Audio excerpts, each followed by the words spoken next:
புது படங்கள் ரிலீஸ் ஆயிட்டு இருக்கு. இந்த நிலையில பழைய படங்களையும் ரிலீஸ் பண்ணிட்டு இருக்காங்க. சமீபத்தில் சிம்புவோட படங்கள் ரிலீஸ் பண்ணியிருந்தாங்க.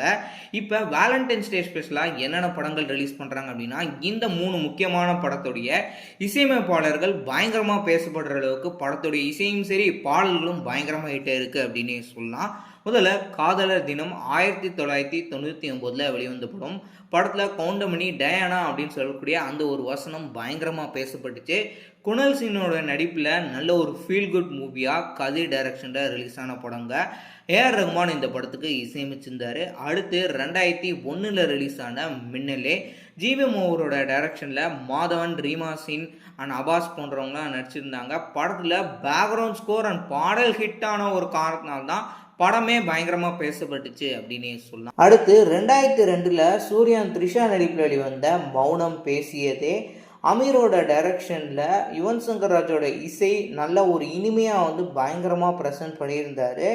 இந்த படத்தில் ஃப்ரெண்டை வச்சு ஒரு லவ் டயலாக் மாசாக பேசியிருந்தாங்க. இந்த 3 படங்களை எந்த படம் உங்கள் ஊரில் ரிலீஸ் ஆகுது, எந்த படத்தை நீங்கள் போய் பார்ப்பீங்க அப்படின்றத கமெண்ட் செக்ஷனில் தட்டி விட்டு போங்க.